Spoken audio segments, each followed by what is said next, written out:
नमस्कार साथियों, मैं मोहम्मद इमरान, पुलिस निरीक्षक, राजस्थान पुलिस। साथियों, जैसा कि आप सबको विदित है कि राजस्थान पुलिस उप निरीक्षक भर्ती परीक्षा के फिजिकल एग्ज़ाम हो चुके हैं और ये जो भर्ती परीक्षा है अपने अगले चरण, जिसे हम साक्षात्कार कहते हैं या व्यक्तित्व परीक्षण कहते हैं, वहाँ तक पहुँच चुकी है।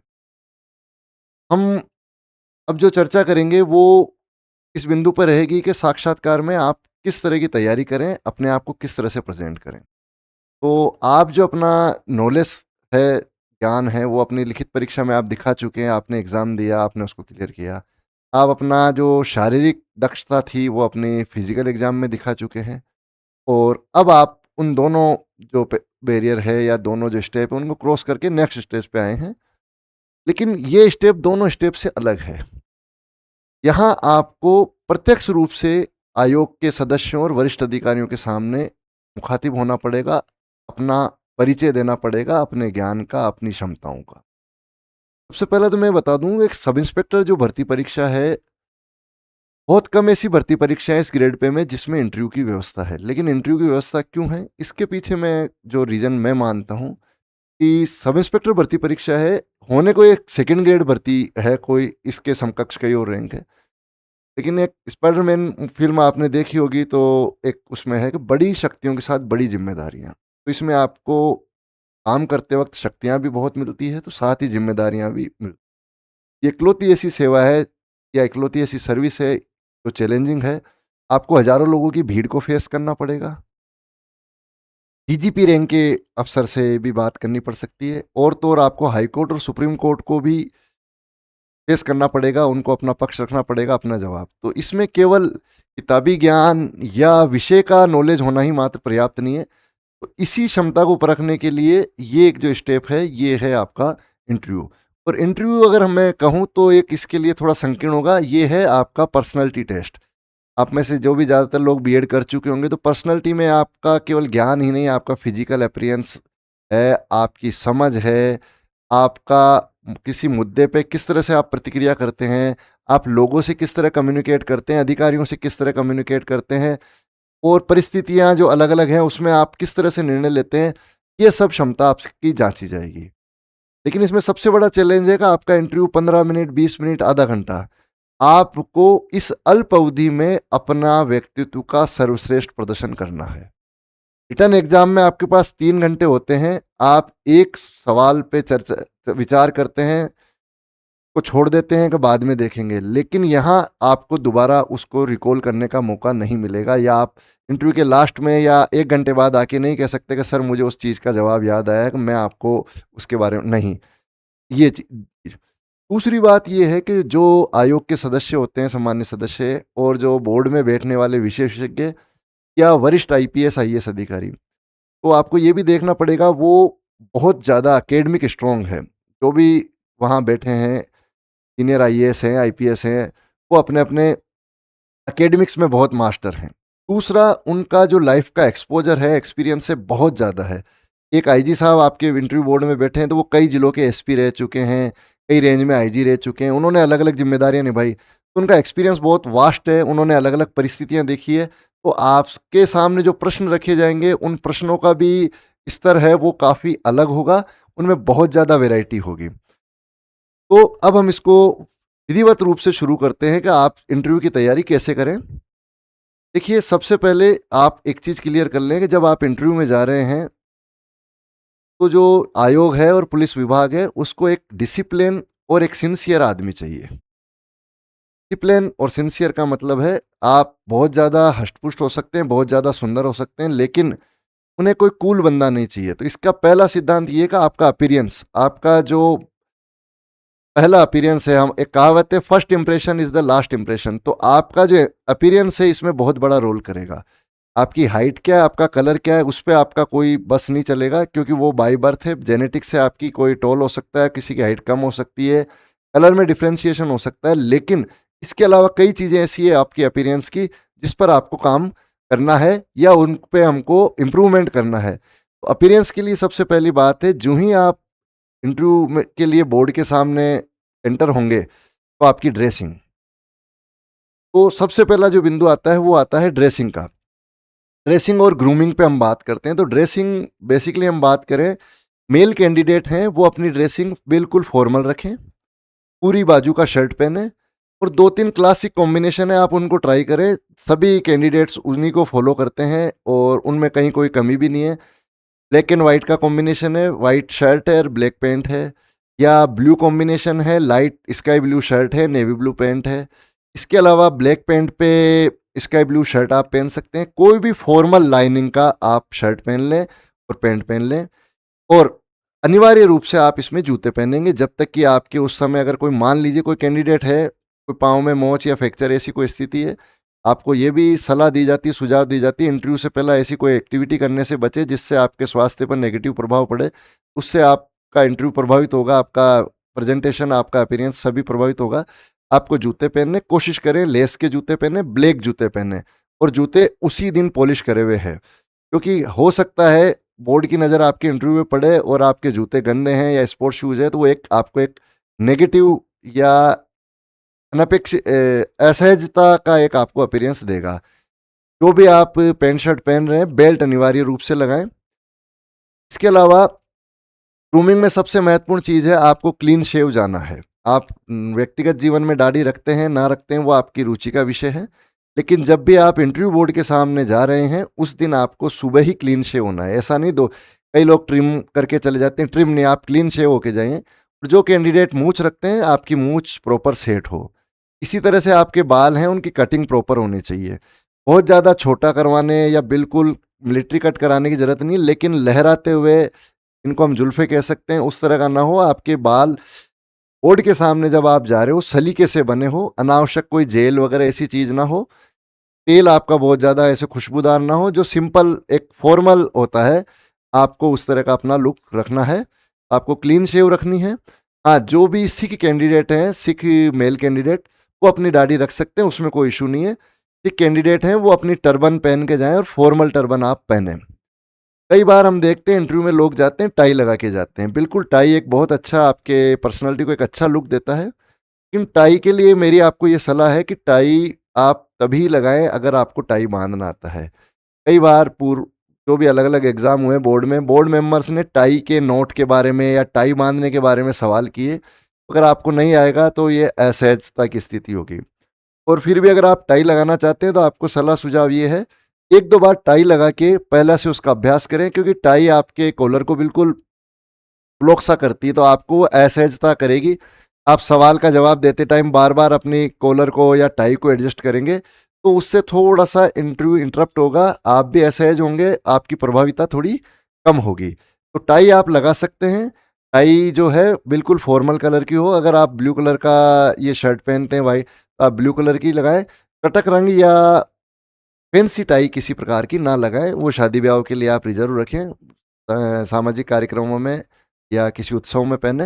लेकिन जब आप इंटरव्यू में अपीयर हो रहे हैं तो आपकी टाई बिल्कुल फॉर्मल होनी चाहिए, आप क्लीन शेव रहेंगे। कुछ कैंडिडेट हैं, हो सकता है वो तंबाकू या गुटखा ऐसा कोई सेवन करते हैं, तो आप एक बार डेंटिस्ट से ज़रूर मिल लें, क्योंकि जब आप मिलेंगे तो वो जो आपका गुटखा या तंबाकू का सेवन है, अगर बोर्ड सदस्य उसको नोटिस करते हैं तो ये कहीं ना कहीं एक नेगेटिव इम्पैक्ट देगा। इसके अलावा महिला जो कैंडिडेट है वो साड़ी भी पहन सकते हैं, सलवार कमीज भी पहन सकते हैं। आपको सलाह ये दी जाती है, साड़ी आप तभी पहने यदि आप साड़ी में कंफर्ट हैं। जैसे कई विवाहित महिलाएं हैं, डे टू डे साड़ी पहनती हैं, लेकिन ऐसी जो फीमेल कैंडिडेट हैं जिनको साड़ी पहनने का अभ्यास नहीं है, या क्योंकि साड़ी कैरी करना थोड़ा सा असहज होता है, अगर आप इस स्थिति में नहीं हैं तो एक सिंपल सॉफ्ट कलर के सलवार कमीज आप पहन लें। बहुत ज़्यादा प्रिंटेड ना हो, या उन पे बहुत ज़्यादा कढ़ाई का या कशीदे का इस प्रकार का काम ना हो। आपको सिंप्लिसिटी मेंटेन रखनी है।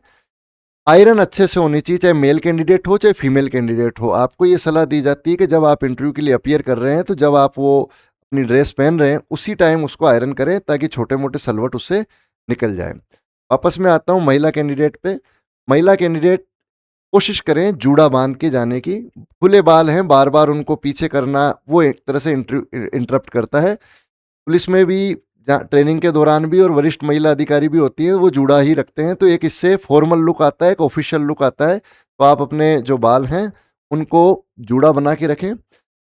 घड़ी के अलावा किसी तरह की ज्वेलरी ना पहने।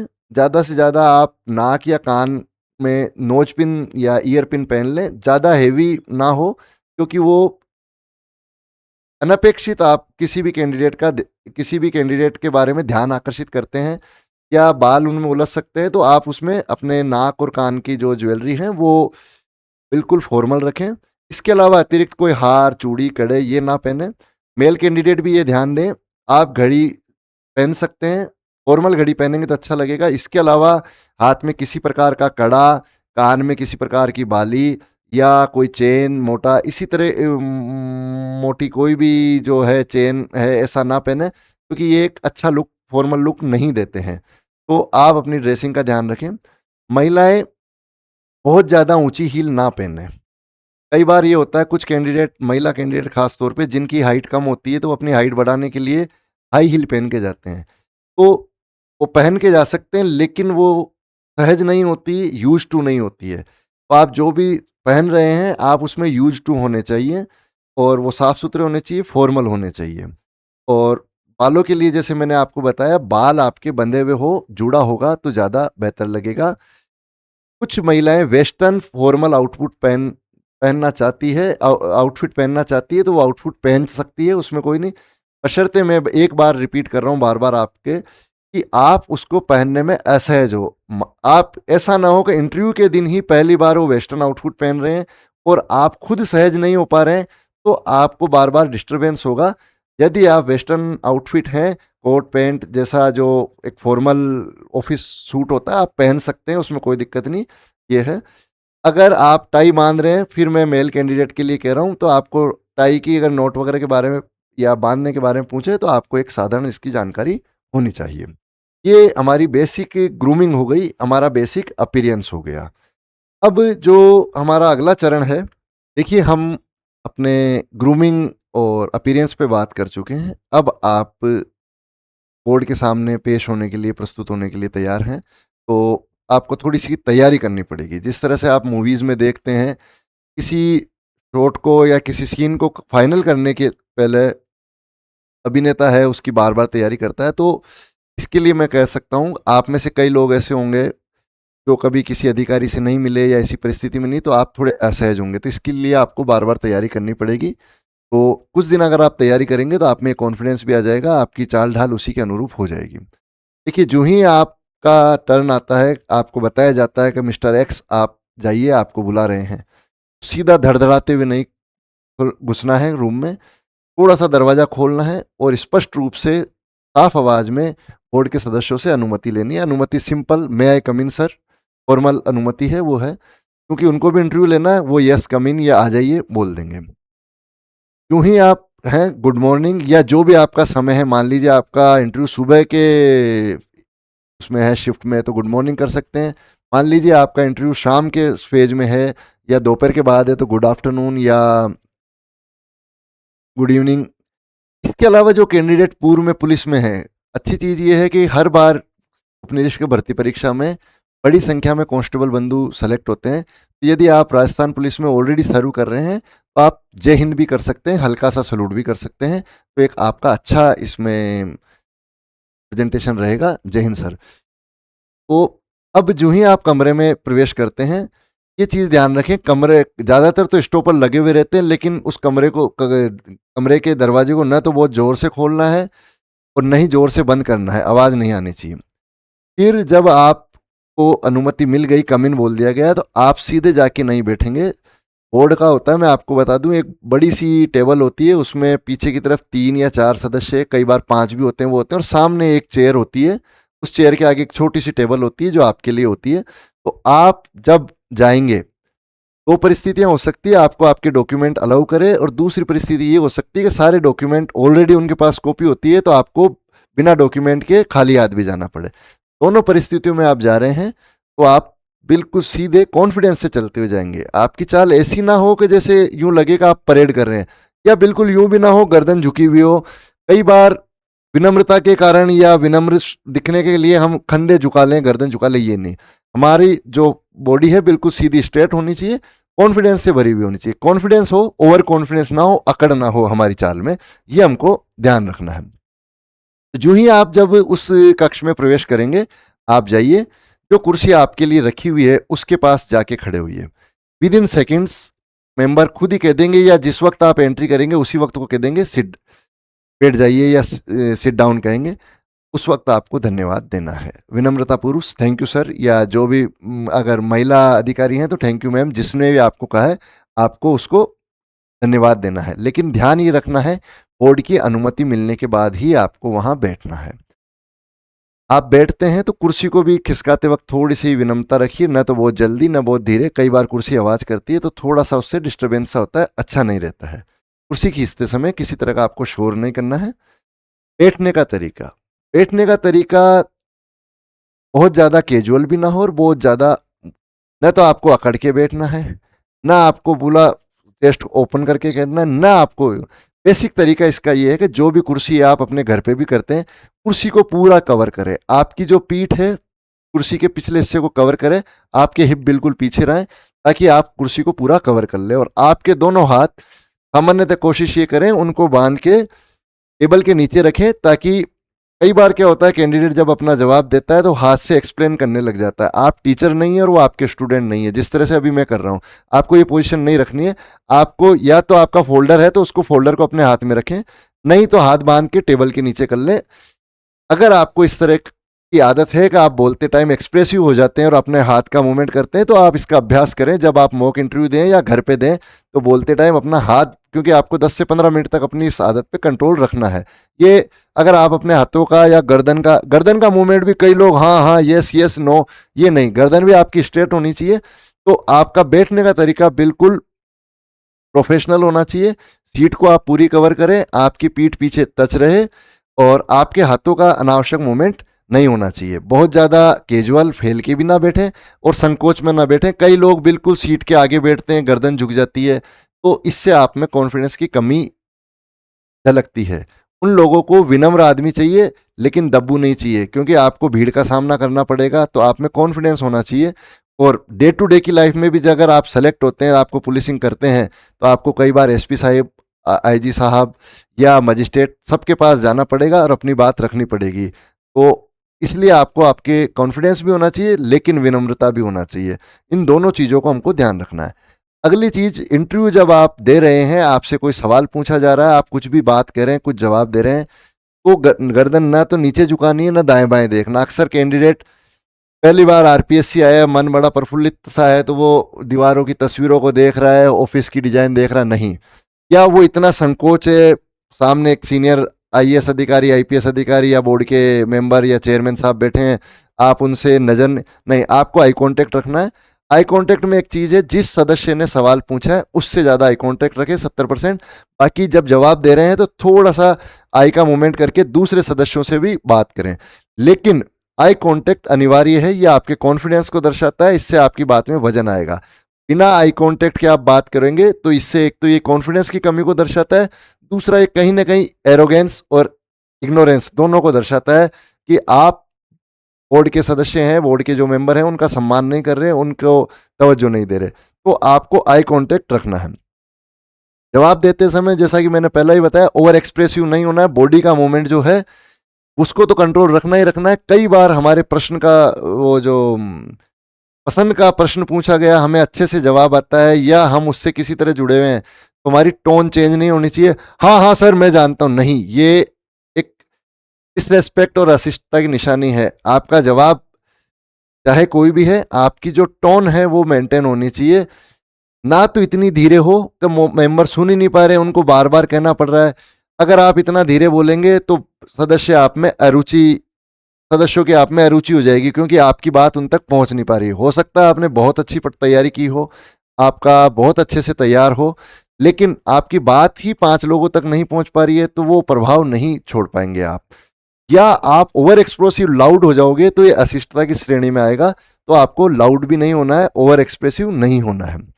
हाथों के लिए मैं बार बार बता रहा हूँ, हाथ नीचे ही रखने हैं, कवर रखना है। मैं जो मूवमेंट कर रहा हूँ केवल आपको दिखाने के लिए कर रहा हूँ, आपको इस तरह से मूवमेंट नहीं करना है। टीचर होते हैं बिल्कुल वो मूवमेंट करते हैं, क्योंकि वो एक पढ़ाने का तरीका है, बॉडी लैंग्वेज का पार्ट है, लेकिन जब आप इंटरव्यू दे रहे हैं तो अपने हाथों को कंट्रोल करें। जवाब देते समय गर्दन का झटके नहीं मारने, बॉडी को झटके नहीं मारने। कई बार कुछ लोगों के साथ समस्या हो जाती है कि सुबह तो इंटरव्यू देने जाना, रात को तकिए के कारण किसी कारण गर्दन में पेन हो गया, तो काफ़ी ऐसी स्थिति होती। अगर ऐसी स्थिति है, सुबह किसी डॉक्टर से मिल रहे हैं या पेन किलर एनाल्जेसिक कुछ भी लेके जाए ताकि आप वहाँ सहज हो सकें। अकड़ी हुई गर्दन या पीठ दर्द के साथ बैठेंगे तो आप बार बार अपना बॉडी को चेंज करेंगे, आपकी बॉडी लैंग्वेज खराब होगी, आपका इंप्रेशन अच्छा नहीं जाएगा, आपके इंटरव्यू पर नेगेटिव प्रभाव पड़ेगा। ठीक है, एक इसी में आपको ये सलाह ये है कि जिस दिन आपका इंटरव्यू है, ये एक सहज सी घटना है कि आपको उस रात को नींद नहीं आएगी, चाहे मैं हूं चाहे कोई भी हो, क्योंकि एक जीवन का बहुत बड़ा मुकाम है।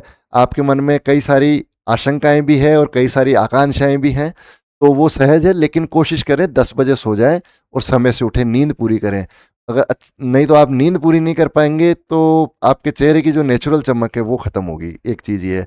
दूसरा, आप इंटरव्यू बोर्ड के सामने असहज रहेंगे, उबासी लेते रहेंगे या कंसंट्रेट नहीं कर पाएंगे, तो नींद पूरी करने का प्रयास करें। अगर सुबह का इंटरव्यू है तो बिल्कुल भूखे पेट ना जाएं, ना ही बिल्कुल ओवर ईटिंग करें, लेकिन इतना करें कि वहाँ ये ना होगा आप तो एक तरफ तो इंटरव्यू दे रहे हैं, बार बार आपको पेट में कार्विंग हो रहे हैं, भूख लग रही है, तो जो भी आप नई चीज़ का प्रयोग ना करें। अगर आप सुबह चाय बिस्किट का नाश्ता करते हैं तो वो कर लें, आप पोहा खाते हैं तो पोहा खा लें, भूखे पेट ना जाएं, ना ओवर ईटिंग करके जाएं। खाने में भी एक रात पहला प्रयोग ना करें कि दोस्त आ गए भाई कल तो इंटरव्यू में थानेदार बन जाएंगे, पार्टी कर लेते हैं। आपने उस दिन बहुत ज़्यादा नॉनवेज, चटपटा या कोई ड्रिंक का सेवन करते हैं तो अगले दिन आपका पेट में स्पास्म हो रहे हैं या किसी भी तरह की असहजता हो रही है तो वो आपके इंटरव्यू को अफेक्ट करेगा, तो इस चीज़ का भी आप ध्यान रखें। अगली चीज़ है आपकी भाषा। देखिए, ज़्यादातर हम लोग हिंदी भाषी लोग हैं, तो जब तक बोर्ड ना कहे आप अंग्रेजी में जवाब ना दीजिए, आप हिंदी में ही जवाब दीजिए। बोर्ड के जो सदस्य हैं वो काफ़ी पढ़े लिखे हैं, हाईली एजुकेटेड हैं। अगर वो अंग्रेजी में सवाल पूछने लग गए और कोई जटिल बात आ गई, जटिल शब्द आ गए, फिर आप जवाब नहीं दे पाएंगे तो आपका इंटरव्यू कहीं ना कहीं प्रभावित हो जाएगा, अच्छा नहीं जाएगा। इसलिए उनके सामने अंग्रेजी का अनावश्यक प्रदर्शन ना करें। रूटीन में कुछ शब्द हैं उनको अंग्रेजी में बोलना है, कंप्यूटर को कंप्यूटर ही बोलेंगे, लैपटॉप को लैपटॉप बोलेंगे, टेलीविज़न, वहाँ दूरभाष या एआई है तो एआई शब्द आपको बोलना है, तो आर्टिफिशियल इंटेलिजेंस ही सबसे अच्छा है। आपके यहाँ कृत्रिम बुद्धिमत्ता प्रणाली तो वो नहीं, लेकिन अंग्रेजी बोलने की कोशिश ना करें। अंग्रेजी तभी बोलें या तो मेंबर ही कह दे कि अंग्रेजी में दीजिए जवाब, तो फिर आप करें, क्योंकि बेसिक अंग्रेजी आपको आना जरूरी है। या आप इतने सहज हैं कि आप पूरे इंटरव्यू को अंग्रेजी में दे सकते हैं तो ही अंग्रेजी भाषा का प्रयोग करें, वरना अंग्रेजी ना बोलें। अगली एक समस्या आती है हमारे सामने भाषा संबंधी। ग्रामीण पृष्ठभूमि के उम्मीदवार हैं, उन्होंने पढ़ाई खूब की, मेहनत खूब की, यहाँ तक कि उनको विषय का ज्ञान भी है, वो अपनी बात भी है, लेकिन उनका जो बोलने का लहजा है उसमें उनका क्षेत्रीय लहजा आता है, तो थोड़ी उच्चारण की समस्या हो जाती है। आप अलग क्षेत्र से हैं, पता पड़ा कि जो इंटरव्यू ले रहे हैं बोर्ड के मेंबर वो बिल्कुल दूसरे स्टेट के ही हैं, तो फिर वो आपका क्षेत्रीय लहजा नहीं समझ पाते हैं, तो कहीं ना कहीं कम्युनिकेशन में बाधा पड़ती है। तो आप कोशिश करें आप हिंदी में साधारण सहज भाषा, सहज लहजे में बोलने का प्रयास करें। अगली समस्या उच्चारण की आती है। कई लोग स को श बोलते हैं या प्रॉपर मात्राओं का ध्यान नहीं रख पाते, तो आप इन चीज़ों पे भी काम करें। अभी शुरुआती स्टेज है, ये समस्याएं आती है, तो इसका बेसिक सा इलाज यही है, जिस तरह मैंने कहा एक अभिनेता अपना सीन करने से पहला, शॉट देने से पहला अभ्यास करता है, आप लोगों को भी अपनी भाषा पे काम करना पड़ेगा, अभ्यास करना पड़ेगा। इसके लिए आगे मॉक इंटरव्यूज़ होंगे, तो जो भी मॉक इंटरव्यूज़ लेंगे फैकल्टी और अधिकारी, वो आपको इस बारे में बताएंगे कि बिल्कुल जिस तरह से एक अभिनेता काम करता है, आपको भी कांच के सामने बोलना पड़ेगा, अपने मित्रों के सामने बोलना पड़ेगा, बोलने का अभ्यास करना पड़ेगा। आप सोचें मुझे सब आता है, मैं ऑलरेडी हाईली एजुकेटेड हूँ, मैंने एमए कर रखा है, या मैं तो ऑलरेडी टीचर हूँ, 50 बच्चों को रोज़ पढ़ाता हूँ, लेकिन अगर जहाँ आप की कमियाँ हैं, चाहे वो चलने की बात हमने बताई, चाहे बैठने की बात बताई, आपको बार बार इसकी प्रैक्टिस करनी पड़ेगी ताकि आपका जो आउटपुट है, आपकी जो परफॉर्मेंस है बेहतर हो सके, आपका उच्चारण शुद्ध हो सके। ऐसे शब्द हैं जहां आप अटक रहे हैं, बार बार उनको सही से उच्चारित नहीं कर पा रहे हैं, तो ऐसे शब्दों का भी उच्चारण में आप ध्यान रखें। पुलिस के शब्द हैं कई, कई टेक्निकल शब्द हैं, तो आपको उन चीज़ों पे बार बार ध्यान देना पड़ेगा ताकि आप बेहतर ढंग से अपने आप को रिप्रेजेंट कर पाए। तो ये चीज़ हो गई। अब इंटरव्यू में अगला जो है, अभी तक आपको हमने ये बताया कि कपड़े किस तरह से पहनने हैं, ग्रूमिंग किस तरह से करनी है, बात का जवाब कैसे देना है। अब ये है कि आपसे सवाल किस तरह के पूछे जाएंगे और आपको क्या क्या तैयार करना है, क्योंकि हर कैंडिडेट की पृष्ठभूमि अलग है, चाहे वो उसकी क्षेत्रीय पृष्ठभूमि है, चाहे शैक्षणिक पृष्ठभूमि है, या आर्थिक पृष्ठभूमि है, या उसका पिछला कैरियर है, कई सारी चीजें हैं। हर कैंडिडेट है उसकी पृष्ठभूमि अलग अलग होगी, तो हमें उस पर तैयारी करनी पड़ेगी। तो अब हम इस बिंदु की ओर बढ़ते हैं, जो अगला बिंदु है कि आपको क्या क्या तैयार करना है, आपसे किस किस तरह के सवाल पूछे जाएंगे, क्या क्या सवाल पूछे। एक महत्वपूर्ण चीज, बहुत छोटी सी चीज है लेकिन कई बार इंटरव्यू में समस्या पैदा कर देती है। आप इंटरव्यू के लिए जो आपकी बारी तय है, आपको पता है लगभग वो दूसरे नंबर पे हैं, तीसरे नंबर पे हैं। आप इंटरव्यू कक्ष में प्रवेश करने से पहले ज़्यादा पानी ना पिएं। कई बार क्या होता है कि हम जब वेटिंग एरिया में बैठे हैं तो आपने पानी पी लिया, जाने से पहले पानी पी लिया। अक्सर होता है कि हाँ पानी पी लेते हैं, लेकिन आप अंदर गए 20 मिनट इंटरव्यू करा, आपको कई बार टॉयलेट की ज़रूरत महसूस हो सकती है। तो वहाँ ऐसी सुविधा नहीं है कि सर 2 मिनट टॉयलेट करने जाऊँ क्या। ये थोड़ा सा आप ध्यान रखें कि आपका जब टर्न आने वाला है उससे 5 मिनट पहले वॉशरूम यूज़ कर लें, ताकि आपको अंदर ये वॉशरूम यूज़ करने की ज़रूरत ना पड़े, ये असहजता ना हो, ताकि आप अपना फोकस पूरा इंटरव्यू पर दे सकें। वरना पता पड़ेगा आपको टॉयलेट जाने की ज़रूरत हो रही है, वॉशरूम जाने की ज़रूरत हो रही है, आप उधर फोकस ही नहीं कर पा रहे हैं। तो ये चीज़ आपको ध्यान रखनी। अगली चीज़ जो ध्यान रखनी, कई बार बोर्ड मेंबर्स के लिए चाय आती है या पानी जो भी है वहाँ संस्था का कर्मचारी लेके आता है। अगर उस दौरान वो लेके आएंगे तो वो शर्तिया तौर पे आपको ऑफर करेंगे, तो आपको विनम्रता से मना कर देना है।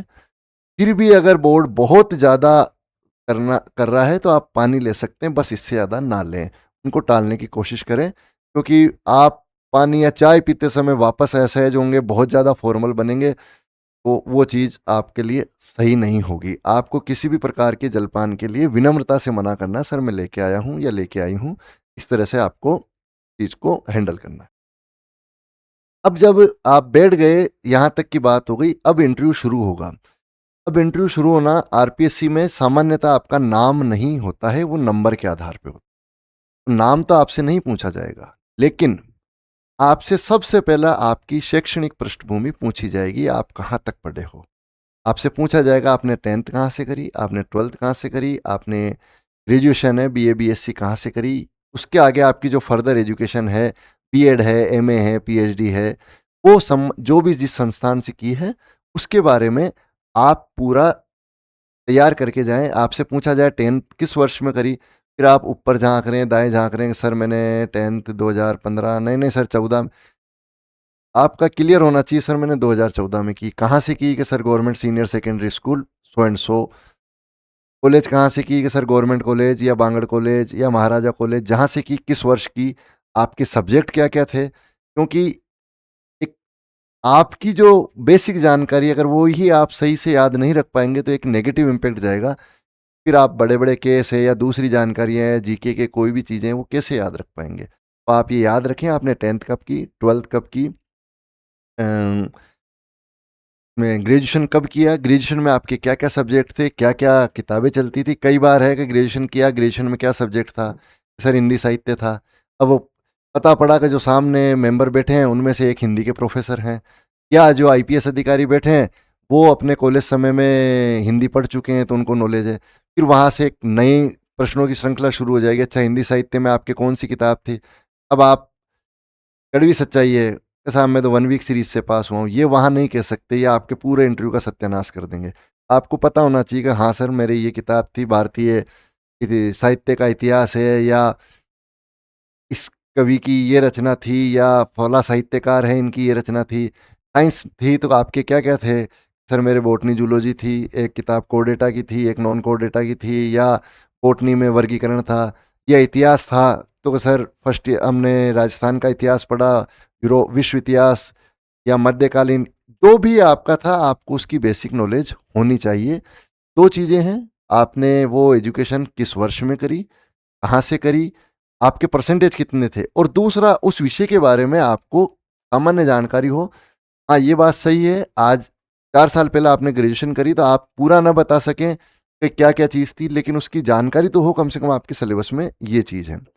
कई बार क्या होता है 12th तक सब्जेक्ट अलग होता है, फिर ग्रेजुएशन में सब्जेक्ट अलग है या ग्रेजुएशन और एमए के सब्जेक्ट अलग है, तो उसका कारण आपसे बोर्ड पूछ सकता है, तो आपको उसका विधिवत जवाब होना चाहिए।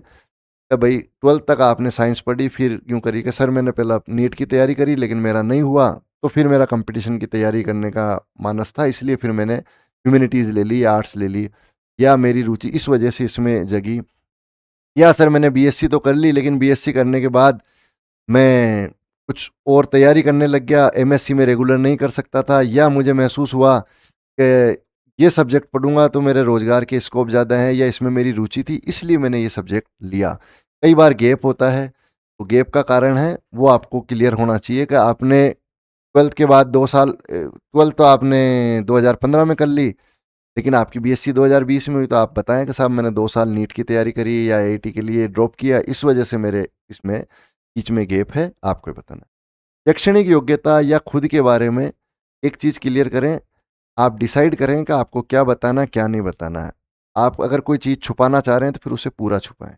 अगर आपने आज पहला पूछा जब तो आपने बताया नहीं, फिर बाद में आपने कहा नहीं, नहीं सर मैंने ये भी कर रखा है, तो एक नेगेटिव इम्पैक्ट होगा, आपकी इंटीग्रिटी प्रभावित होगी कि आप चीज़ों को छुपाते हैं, आप सही जवाब नहीं देते, आपने तथ्य छुपाए। तो एक बोर्ड के ऊपर एक नेगेटिव इम्पैक्ट जाता है कि आपने चीज़ों को छुपाया, गलत नहीं। आप बता दें, कई बार पूछा जाता है कि मान लीजिए आपका सिलेक्शन इसमें नहीं हुआ तो आप क्या करेंगे?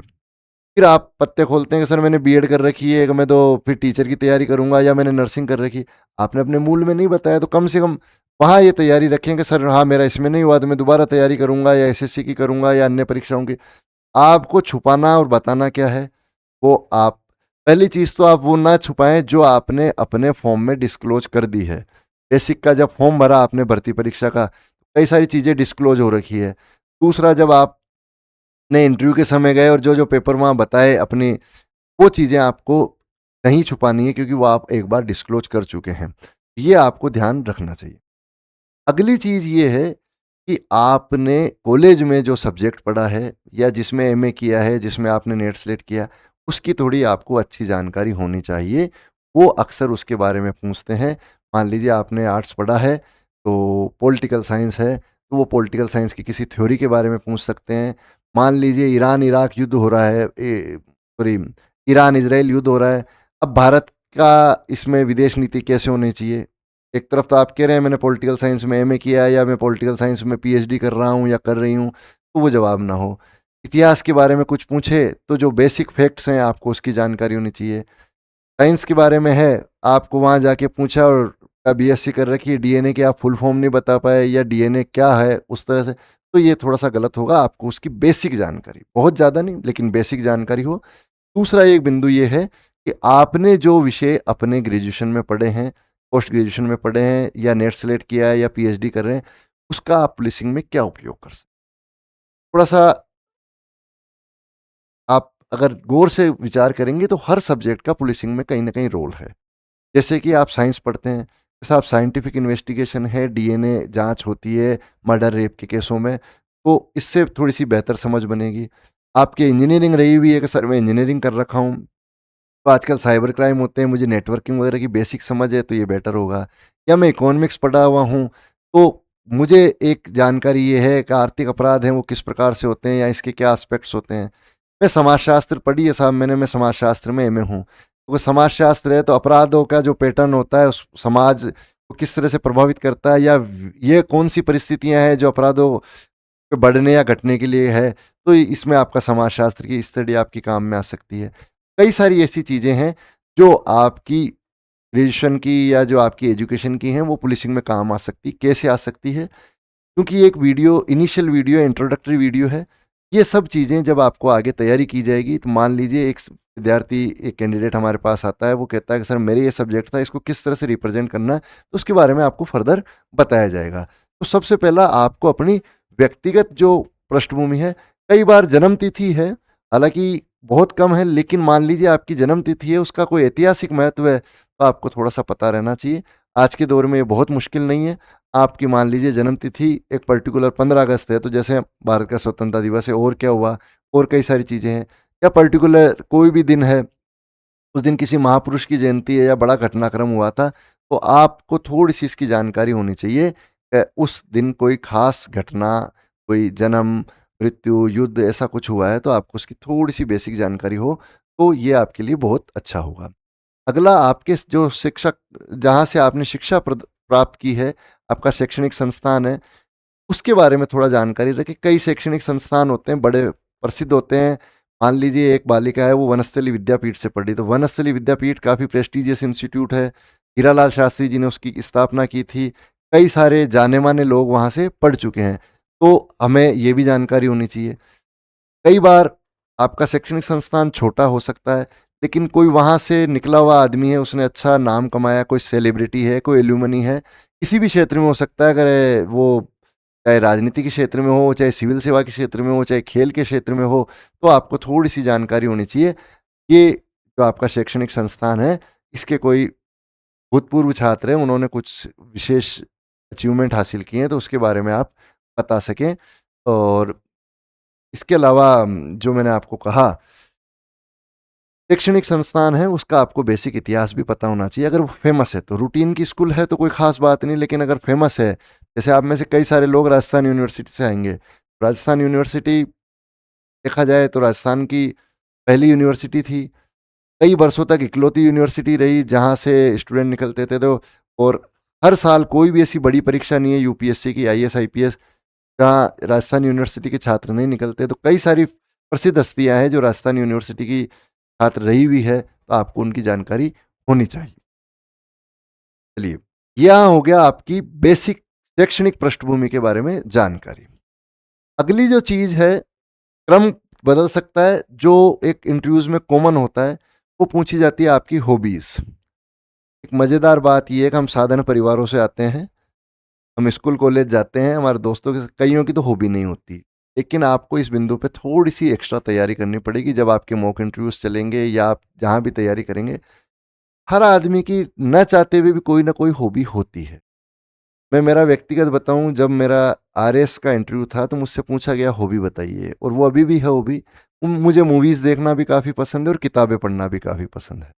लेकिन याद रखें कि जो हॉबी आप बता रहे हैं, फिर आपकी उस पे पूरी होनी चाहिए। आप ये नहीं कि 2 मिनट बाद आप हँसें कि सर मैंने तो यूँ ही लिख दिया, ये नहीं। इंडियन है, लड़कों के लिए तो कोई बड़ी बात नहीं, क्रिकेट खेलना हॉबी हो सकती है, और 90% लड़के हैं, हम सब क्रिकेट है। लेकिन आप जब क्रिकेट बोल रहे हैं तो आपको जानकारी होनी चाहिए, आपका फेवरेट खिलाड़ी कौन है, लेफ्ट आर्म स्पिन क्या होती है, ऑर्थोडॉक्स बॉलिंग क्या होती है, कितनी पोजीशन क्या-क्या होती है, कि मिड ऑफ क्या होता है, मिड ऑन क्या होता है, कवर क्या होता है, आउट होने के कितने तरीके हैं। तो आपके पास गूगल है, सारी तरह की जानकारी। पहला डिसाइड करें कि मेरी हॉबी क्या है। ऑकवर्ड हॉबी ना चुनें। ऑकवर्ड हॉबी जब भी चुनें जब आपकी वास्तव में वो हॉबी हो। आपको खाना बनाना नहीं आता है और आपने कह दिया कुकिंग हॉबी है। अब मैं आपको फिर बताऊं, सामने बैठे हुए लोगों की एक खास बात है कि वो इतने अनुभवी हैं और उनको जीवन का इतना अनुभव है, तो वो सब चीज़ों के बारे में जानते हैं। अब आपने कह दिया, मेल कैंडिडेट ने कहा साहब खाना बनाना मेरी हॉबी है। आप तभी बताएं जब आप आप क्या क्या बना लेते हैं। आपने अगर नहीं बनाया तो आप ये भी नहीं बता सकेंगे कि खीर में शक्कर पहला डलती है या चावल पहला डलते हैं, कितनी देर तक चावल को भिगोना है। अगर आप वास्तव में आपकी खाने में रुचि है तो आप बिल्कुल बताएं कि साहब मुझे खाना बनाना पसंद है, दोस्तों के साथ कहीं पिकनिक पे जाते हैं मैं बनाते हैं, या ये चीज़ बना सकता हूँ। आपको किताबें पढ़ना वास्तव में पसंद है तो ही बताएं, क्योंकि ज़्यादातर जो बड़े अधिकारी होते हैं या बोर्ड के जो मेंबर हैं, प्रोफेसर वगैरह, ये सब बड़े पढ़ाकू लोग होते हैं। किताबें इनके जीवन का एक अनिवार्य हिस्सा होती है। अब आपसे पूछ लिया आपकी फेवरेट किताब कौन सी है, कि सर फला है, इसकी कुछ इसमें, अब पता पड़ा कि उस अधिकारी ने भी वो किताब पढ़ रखी थी, उसका विवरण पूछ लिया। अगर आपने झूठ बोला तो आप वहाँ पकड़े जाओगे, तो ये बड़ी असहज करने वाली स्थिति होगी। हाँ, आपने वास्तव में पढ़ा कि सर मुझे पसंद है, मैंने गोदान पढ़ी है। अगर आपने पढ़ी है तो ही बताएं, मुंशी प्रेमचंद ने लिखी है, इसका पात्र है होरी है, गोबर है, दुनिया है, ये इसकी पृष्ठभूमि है, तो ही आप बता पाएँ। नहीं तो आपने कहा हाँ मुंशी प्रेमचंद की गोदान पढ़ी और आप बता नहीं पाए, तो फिर बड़ी है। फिर ये भी है कि मुंशी प्रेमचंद ने और कौन-कौन सी लिखी है। या हॉबी केवल ये भी नहीं होगा सर सिर्फ गोदान ही पढ़ी, तो वो हॉबी नहीं है, आपने एक किताब पढ़ लिया, आप रूटीन में पढ़ते हैं। क्रिकेट है, देखते हैं लगभग हर व्यक्ति भारत में क्रिकेट देखता है, तो आपको पता होना चाहिए T20 में अभी कौन से नियम चल रहे हैं। अब आपको याद होना चाहिए कि वनडे टीम का कप्तान कौन है, T20 का कप्तान कौन है, टेस्ट का कौन है, महिला टीम भी आ गई, महिला के भी कप्तान कौन है, नए रिकॉर्ड्स बन रहे हैं, नित नए नियम होते हैं, टाइम आउट कितनी देर का है, डग आउट क्या होता है, कई सारी जो चीज़ें हैं। आईपीएल एक पैरेलल चल रहा है, तो आईपीएल की कितनी टीमें हैं, कौन कौन कप्तान है, तो आपको एक अच्छी जानकारी होनी चाहिए। आपने कह दिया मुझे बागवानी करना पसंद है, तो आप दूसरी चीज़ वापस मैं बताता हूँ आपको कि हर अधिकारी है उसके जो सरकारी बंगला उसमें लंबा चौड़ा लोन है, और सैटरडे संडे को आप देखिए जब अधिकारी महोदय फ्री होते हैं तो जो माली बागवान आता है उनको सारी तो किस्मों का पता है, सारी नस्लों का पता है कि कौन सी जो पौधे की किस्म है वो किस मौसम में चलती है, उसमें कितना पानी देना है। तो अगर आपकी तैयारी है तो बिल्कुल बताएं। किसी को योगा पसंद है तो बताएं योगा, फिर योगा की आपको पूरी थ्योरी पता होनी चाहिए, कौन सा आसन होता है, क्या चीज़ है। तो आपने बता दिया कि साहब मुझे गीत सुनना पसंद है, तो किस तरह के गीत सुनना पसंद है। अब आप वहाँ बहुत गुणी ज्ञानी का साहब शास्त्रीय संगीत, फिर वो किसी राग के बारे में पूछ लिया तो बड़ी समस्या है। आपको फिल्मी गाने पसंद है, बिल्कुल बताइए सर मुझे फिल्मी गाने पसंद है। आपका पसंदीदा कलाकार कौन सा है, गायक कलाकार कौन सा, संगीत कौन सा है, आपका पसंदीदा गीत कौन सा है, उसके पीछे कोई छुपी हुई बात है, सबसे ज़्यादा पुरस्कार किसको मिला, या इस बार सर्वश्रेष्ठ गायक का राष्ट्रीय पुरस्कार या फिल्म फेयर पुरस्कार किसको मिला। इस तरह की चीज़ें आपको, आपकी जो हॉबी है, हॉबी का मतलब है ऐसा काम जिसको आप पसंद से करते हैं। तो जो काम आप पसंद से कर रहे हैं तो आप इस चीज़ में इंश्योर होइए कि आपको उसकी पूरी जानकारी है। मैं जब भी इंटरव्यू में गया तो मैंने जब सब इंस्पेक्टर का इंटरव्यू दिया उस वक्त किताबें इतनी नहीं पढ़ता था। उस वक्त वही है स्कूल कॉलेज का क्रिकेट का, तो आप मानेंगे नहीं मुझसे ऑर्थोडॉक्स बॉलिंग क्या होती है, गुगली क्या होती है, फ्लीपर क्या होती है, कि कौन सा बॉलर है जो इस तरह की बॉलिंग करता है, अंडर आर्म बॉलिंग क्या होती है, ये सारे सवाल पूछे गए। और उस वक्त मैं पूरा तैयार करके गया था तो मैं सहजता से बता पाया, वरना आप नहीं। हाँ 10 चीज़ें हैं, 10 में से 2 नहीं आती तो एक सामान्य बात है, आप मना कर सकते हैं सर मुझे इसकी। लेकिन आपसे 10 सवाल पूछे जा रहे हैं और आप 8 नहीं बता रहे हैं, इसका मतलब आप बोर्ड से झूठ बोल रहे हैं। तो आपका एक नेगेटिव इम्पैक्ट जाएगा, आपका इंटरव्यू कमज़ोर हो जाएगा। तो आपको ये चीज़ ध्यान रखनी है, अपनी हॉबीज़ पे आपको काम करना है। और हॉबी नहीं है तो अभी से तैयार करना शुरू कर दें, और उस पे जो भी संभावित प्रश्न बनते हैं, जो संभावित एंगल हैं, उस पे आप बात कर, उस पे आप तैयारी करें, ताकि आपका एक प्रश्न बैंक बन सके, आपका एक उत्तर बैंक बन सके, और आप समय पर बोर्ड के सामने सही तरीके से जवाब दे सकें। कई बार बोर्ड के सदस्य ये पूछ लेते हैं कि आपके पिताजी क्या करते हैं। आपने कहा मेरे पिताजी किसान हैं। फिर नया प्रश्नों का चक्र शुरू हो जाएगा कि आपके क्षेत्र में कौन कौन सी फसलें होती है, किसान संबंधी परेशानियां बताइए। अब पूछ लिया कि एमएसपी क्या होता है, या पूछ लिया कि ये फसल किस मौसम में होती है, वहाँ आपके वहाँ कौन सी मिट्टी है, आपके वहाँ कौन सी ज़्यादा फसल से संबंधित समस्याएं हैं, कौन सा कीटनाशक डालते हैं। तो आपको इसकी बेसिक जानकारी होनी चाहिए। या आपके पिताजी बिजनेस कर रहे हैं, कि किसके बिजनेस में है कि साहब मेरे पिताजी, आप कहीं के रहने वाले हैं कि साहब खनन व्यवसायी है, तो खनन पॉलिसीज थोड़ी सी क्या होती है आप पूछ सकते हैं, हालांकि थोड़ा जटिल है। या जैसे किसी के पिताजी आर्मी में है, तो आर्मी में है तो कम से कम ये जानकारी तो हो किस रैंक पे है, कौन सी रेजिमेंट में है, उस रेजिमेंट की हिस्ट्री क्या है, अगर उसको कोई वीरता पुरस्कार मिल रखे हैं, इस तरह की बातें हैं। या और किसी सेवा में है तो उसकी बेसिक सी जानकारी आपको होनी चाहिए। व्यापार में है, बड़े व्यापारी हैं, तो सरकार की व्यापार संबंधी क्या क्या पॉलिसीज हैं उसके बारे में आपको थोड़ा सा आपके पिता के जो उसके एंगल से जानकारी होनी चाहिए। इस तरह से ये हो सकता है। महिला कैंडिडेट है तो यहाँ डबल सवाल आता है, कई बार पूछ लेगा आपके पति किस सर्विस में है, तो थोड़ी सी ये जानकारी भी आपको होनी चाहिए। आपसे सामान्य परिचय लिया जा सकता है कि आपके भाई बहन क्या करते हैं, क्या नहीं करते हैं। इंटरव्यू क्या है, बेसिकली रैंडम गेम है, उस टाइम उनके मन में क्या सवाल आया या क्या विचार आया उसके बारे में वो आपसे पूछ सकते हैं। तो हम, ये बात बिल्कुल सही है कि एक व्यक्ति सभी विषयों का विशेषज्ञ नहीं होना हो सकता, लेकिन आपको उस बारे में थोड़ी बहुत बेसिक जानकारी होनी ही चाहिए। तो आपको सबसे पहला आपकी शैक्षणिक पृष्ठभूमि, आपके शैक्षणिक संस्थान, आपकी जो डिग्री डिप्लोमा है, आपके सब्जेक्ट की नॉलेज। अगली चीज़ जो हमने बात करी वो आपकी हॉबी के बारे में बात करी। तीसरी चीज़ है जो आपके परिजन हैं, उनकी परिस्थिति, उससे जुड़ी हुई कई चीज़ें हैं। एक चीज़ यहाँ ध्यान रखें, पता नहीं एक अजीब सी बात है, गरीबी का महिमा मंडन नहीं करना है। बिल्कुल, आप हो सकते हैं एक बहुत साधारण परिवार से हैं जिसमें काफ़ी सारे अभाव हैं। आप काफ़ी संघर्ष करके, काफ़ी मेहनत करके इस मुकाम तक आए हैं। लेकिन गरीबी का रोना नहीं कि सर बहुत गरीब थे, ये है, वो है, नहीं। टू द पॉइंट हमको बात करनी है। ये इंटरव्यू में कहीं कोई प्लस पॉइंट नहीं है कि आप गरीब हैं या अमीर हैं। ना तो अमीर होना कोई अपराध है, ना कोई गरीब होना कोई एक्स्ट्रा बेनिफिट वाली बात है। ये तात्कालिक परिस्थितियाँ हैं, सबकी अपनी-अपनी परिस्थितियाँ हैं। तो आपको इस पे कोई भी अपना भावुक होके कोई स्टैंड नहीं लेना है, टू द पॉइंट हमको बात करनी है। देखिए हमने शिक्षा की बात करी, हॉबी की बात करी। अगली जो महत्वपूर्ण चीज़ है जिस पर आपसे सवाल पूछे जाते हैं और हर इंटरव्यू में पूछे जाते हैं, वो है आपका गृह क्षेत्र या गृह जिला। आप जिस नगर के निवासी हैं, हर नगर का इतिहास होता है, कुछ न कुछ ख़ास बात होती है। तो आपको सबसे पहला उसका इतिहास जानकारी रखना है। इसके अलावा वहाँ की जनसांख्यिकी का मतलब है डेमोग्राफिक, थोड़ा-सा आपको ध्यान रखना चाहिए कि लगभग आबादी कितनी है, उसका सेक्स रेशियो क्या है, एजुकेशन के डाटा क्या है। आप 30 के 30 जिलों के तो याद नहीं कर सकते हैं, या सॉरी, अब 30 जिले नहीं 33 तो थे, अब ज़्यादा बढ़ चुके हैं, 41 हो चुके हैं।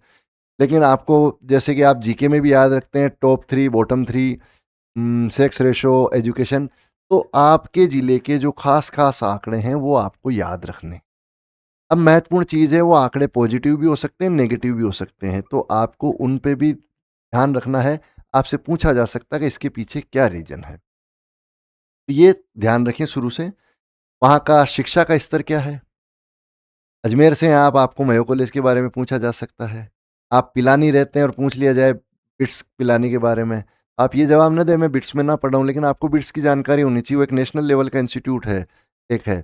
इसी तरह से आप मान लीजिए उदयपुर है, तो अभी उदयपुर में आईआईएम खुला है, उदयपुर ज़िले में। तो आप ये ना कहें कि साहब मैं आईआईएम कभी गया नहीं, आपको बेसिक नॉलेज होनी चाहिए।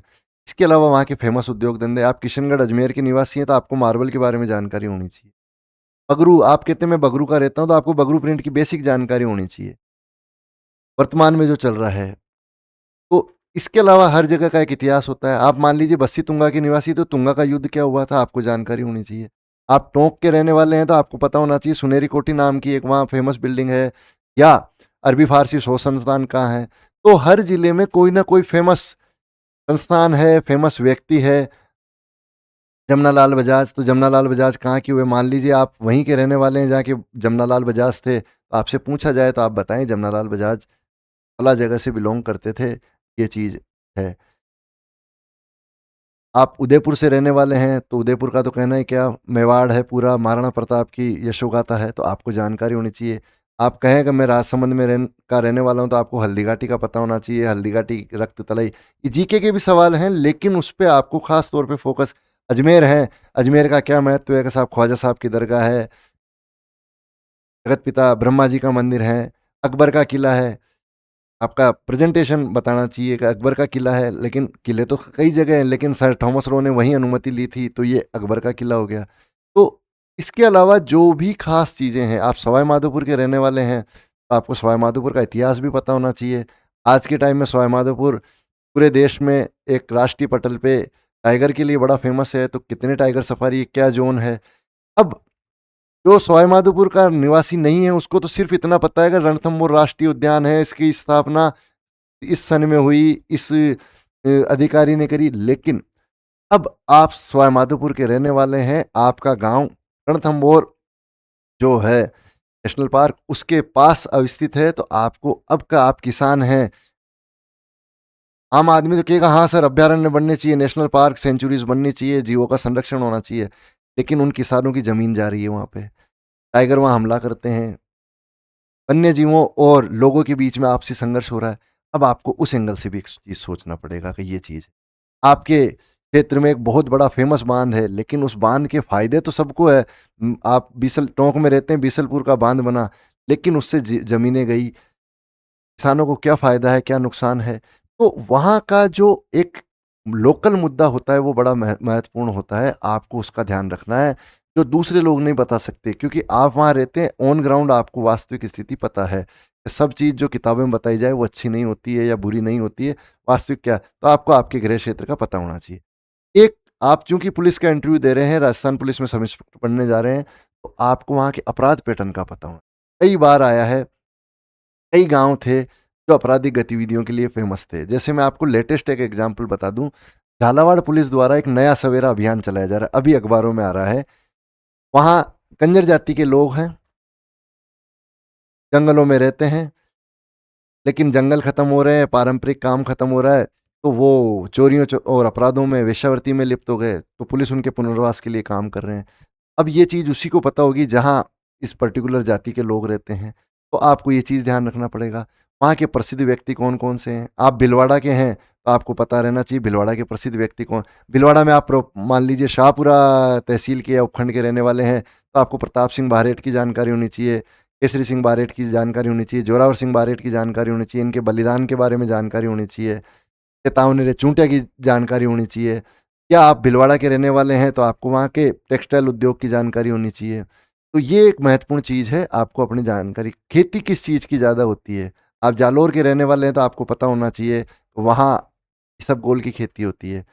अब आप कह दो इसबगोल क्या होता है, अब आपसे पूछ रहे कि इसबगोल का कौन सा पार्ट खाया जाता है या यूज में लिया जाता है। अब वहाँ के सर तो इसबगोल के तो बीज काम में आते हैं, नहीं, आपको पता होना चाहिए कि इसबगोल की भूसी काम में आती है।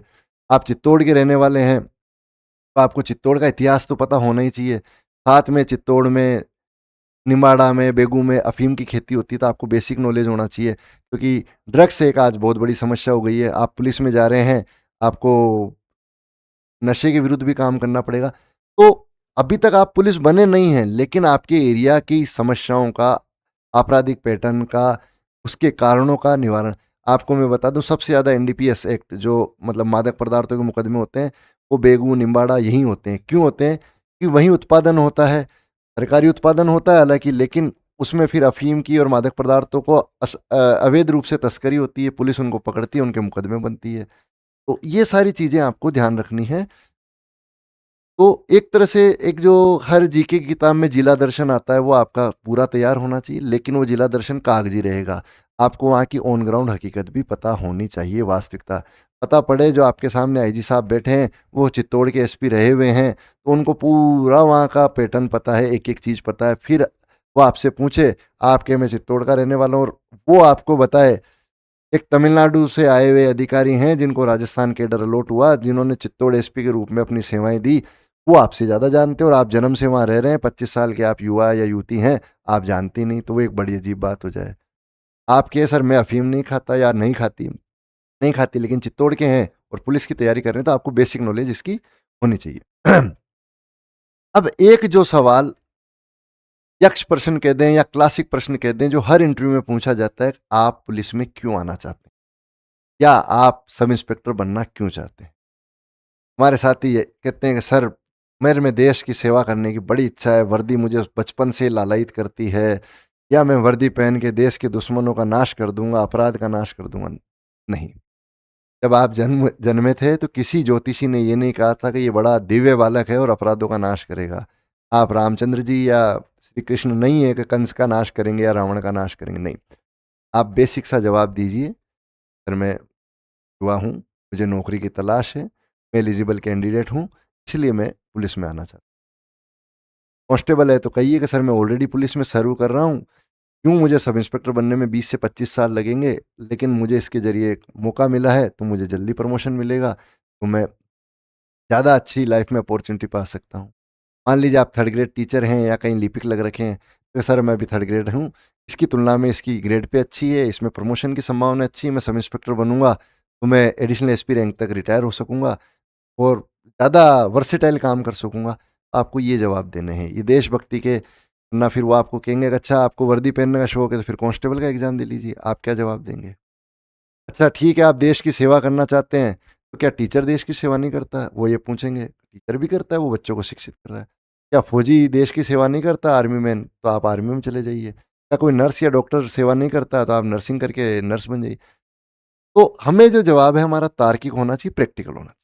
अगला सवाल जो महत्वपूर्ण इसी से जुड़ा हुआ है, आप में ऐसी क्या खास बात है जो हम आपको लें?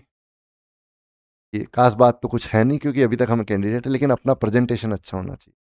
सर कि मैं पढ़ने में एक सिंसियर हूँ और अभी तक मैंने रिटर्न और लिखित पास करी है। जो इस पद के लिए अपेक्षाएं हैं विभाग की, मैं मानता हूँ मैं उनको पूरा कर सकता हूँ, इसलिए मुझे पूरा विश्वास है आप मेरा सिलेक्शन आप ये नहीं कि सर मैं बचपन से ही देशभक्ति के नारे लगाता था, मैं परेड भी करता था, मैं वाघा बॉर्डर भी जाके आया। नहीं, वापस नहीं। तार्किक जवाब ये, वो आपसे पूछ रहे हैं आपको क्यों लें? नारे तो कोई भी लगा सकता है। आपका जवाब ये है कि जो इसमें एलिजिबिलिटी है या जो इस काम की अपेक्षाएं हैं, मैं उनको पूरा कर सकता हूं, इसलिए आप मुझे लें। तीसरा सवाल है आपका, नहीं होगा तो आप क्या करेंगे? सर वैसे तो मुझे पूरा विश्वास है कि बोर्ड मेरी योग्यताओं पर और मेरे प्रेजेंटेशन पे गौर करके मुझे मौका देगा। अगर फिर भी नहीं होगा तो मैं, और ये इसको स्वीकारने में भी कोई गलती नहीं है कि मैं और अन्य भी परीक्षा दे रहा हूँ, उनकी तैयारी कर रहा हूँ, मैं उनमें प्रयास करूंगा, और अगली बार जब वापस सब इंस्पेक्टर की निकलेगी तो मौका मिला तो वापस तैयारी करूंगा। बेसिक सी बात। तो यहाँ ये चीज हो गई। क्योंकि ये सब इंस्पेक्टर भर्ती परीक्षा है, इसलिए कुछ सवाल पुलिस से रिलेटेड हैं, जिनकी सामान्य आपको, हालांकि अभी तक आप पुलिस अधिकारी नहीं बने हैं, उपनिरीक्षक के रूप में नहीं हैं, लेकिन फिर भी इंटरव्यू में ये सामान्य चीज़ें पूछी जाती है। तो पुलिस की आपको सामान्य जानकारी होनी चाहिए, जैसे कि आपको जानकारी होनी चाहिए पुलिस का संगठन, रैंक्स क्या होती है, नीचे से ऊपर का सबसे सर्वोच्च रैंक क्या होती है, डीजीपी होती है, डीजीपी साहब होते हैं, सबसे बेसिक रैंक कांस्टेबल होता है। अच्छा, आपको सब इंस्पेक्टर बना दिया जाए तो आपका अगला प्रमोशन क्या होगा? अगर साहब इंस्पेक्टर बनूंगा, इंस्पेक्टर के बाद क्या होगा? डिप्टी एसपी बनूंगा।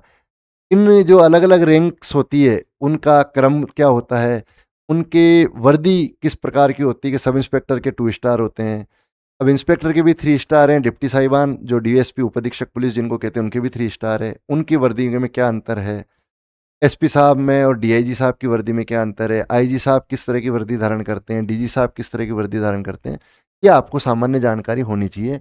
इसके अलावा आपको जानकारी होनी चाहिए वर्तमान में जो राजस्थान के हैं सीनियर पोस्ट पे कौन कौन है। मान लीजिए आपके जिले के एसपी साहब का भी नाम पूछ ले तो इतनी सी जानकारी होनी चाहिए। राजस्थान पुलिस के डीजीपी कौन है? आज की तारीख में जब ये वीडियो रिकॉर्ड हो रहा है, राजीव शर्मा साहब हमारे डीजीपी हैं राजस्थान पुलिस के, डायरेक्टर जनरल ऑफ पुलिस। आपसे पूछ ले डीआईजी का पूरा नाम बताएं, आप बनने तो जा रहे हैं सब इंस्पेक्टर, डीआईजी का नाम नहीं बता पा रहे, या डीआईजी को हिंदी में क्या कहते हैं, तो आपको पता होना चाहिए deputy inspector general of police, Hindi में कहेंगे उप महानिरीक्षक पुलिस। ठीक है, इस तरह के सवाल, जयपुर के पुलिस कमिश्नर कौन है, जोधपुर के पुलिस कमिश्नर कौन है, कुछ मोटे मोटे सवाल जो हैं, तो ये आपको जानकारी होनी चाहिए कि जयपुर के पुलिस कमिश्नर कौन है, जोधपुर के पुलिस कमिश्नर कौन है। इसके अलावा कमिश्नर प्रणाली पे भी आपसे कुछ सवाल पूछे जा सकते हैं कि कमिश्नर प्रणाली क्या है, ये जिले की पुलिसिंग से अलग कैसे है, इसमें पुलिस को विशेष अधिकार क्या है, क्या इससे क्या फ़र्क पड़ता है, इसकी ज़रूरत क्या है, क्या इसमें किस तरह से वर्किंग होती है, तो ये सब चीज़ें बेसिक जानकारी आपको होनी चाहिए। इसके अलावा इन दिनों पिछले विगत सालों में पुलिस जो है जनता से बहुत ज़्यादा जुड़ी है, जनता की ओर